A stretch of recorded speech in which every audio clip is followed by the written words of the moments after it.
fear the stock market's wild swings. What if you could actually grow your money steadily and securely without the stomach-churning drops that keep most people on the sidelines? You know, I remember a few years ago, my friend Sarah was absolutely terrified of investing.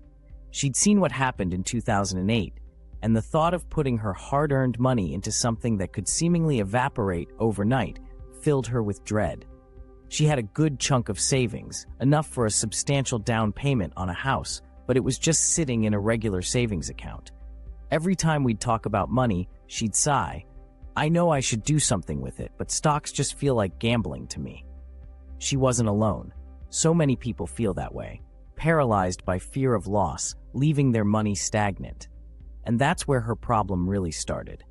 While her money was safe, it certainly wasn't growing. In fact, it was quietly shrinking.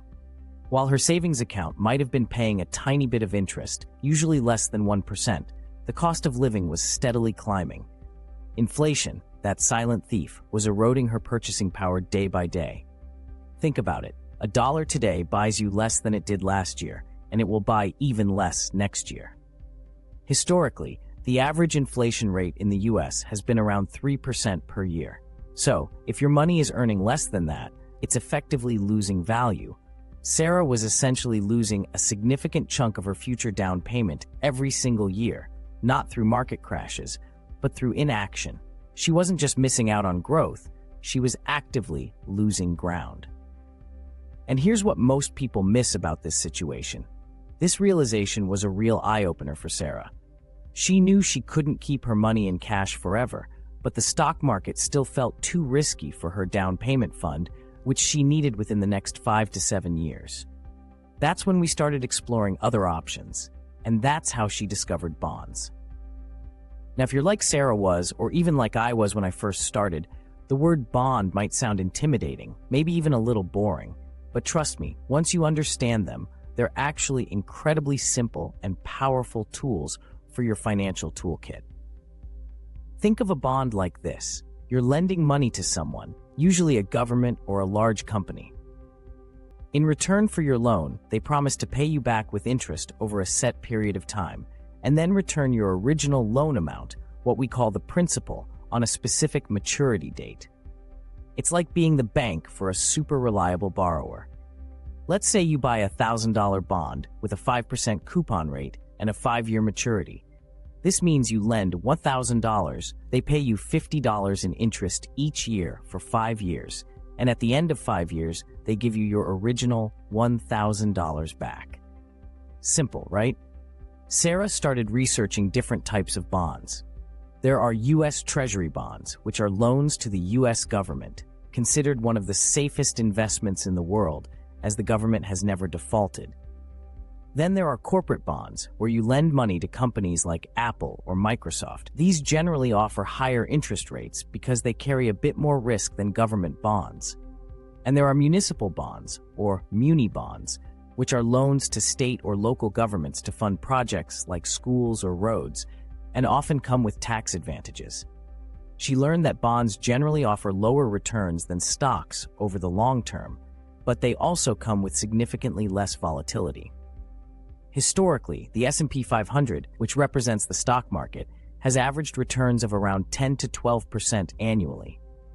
Long-term U.S. government bonds, on the other hand, have typically returned closer to 4 to 6%.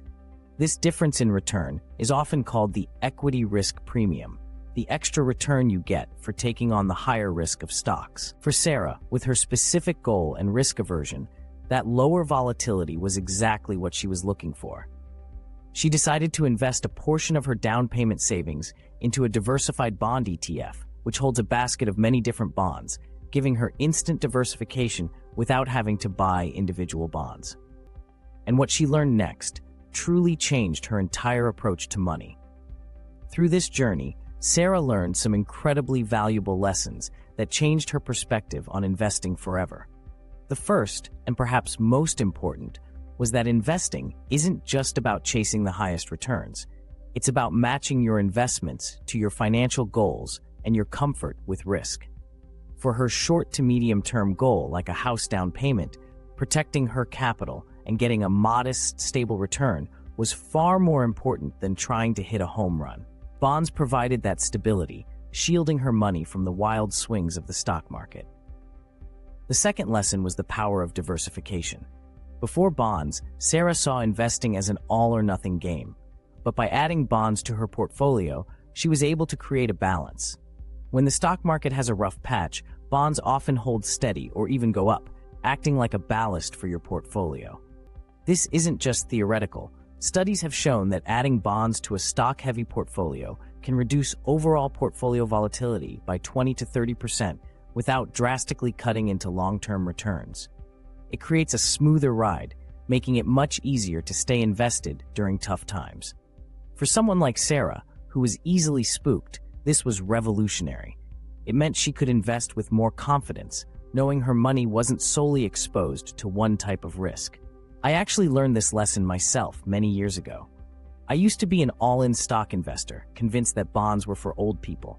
Then, during a particularly nasty market correction, watching my portfolio drop by over 25% in a few weeks was incredibly stressful. It made me question everything.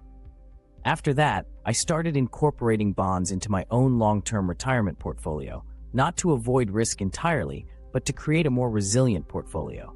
Now, my emergency fund is partly in high-quality short-term bond funds, and my long-term portfolio includes a strategic allocation to bonds, helping me sleep better at night, knowing that my investments aren't taking unnecessary risks for my goals. But this isn't just about Sarah or me. This next insight is crucial for your financial peace of mind. So, what's the big takeaway here? Bonds are not just for retirees. They are for anyone looking for stability, income, or a way to diversify their portfolio and protect their capital. If you have specific financial goals that are a few years out, like a down payment, a car, or even money you'll need for college tuition, bonds can be an excellent alternative to just letting your cash sit and lose value to inflation. They offer a middle ground between the low returns of a savings account and the higher volatility of stocks. Here's how you can start exploring bonds today. First, consider your goals. If you need money in the short term, 1 to 3 years, look at short-term bond funds or even high-yield savings accounts that offer competitive rates. If your goal is more medium-term, 3 to 7 years, or you want to add stability to a long-term retirement portfolio, bond ETFs or mutual funds that invest in a mix of government and high-quality corporate bonds can be a great option.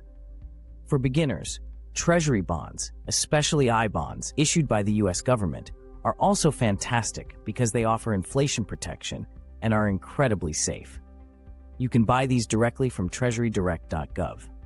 Remember, understanding your risk tolerance and your financial goals is key. Bonds won't make you rich overnight, but they can be a reliable workhorse in your financial stable, providing consistent returns and peace of mind. This video is for educational purposes only and does not constitute financial advice.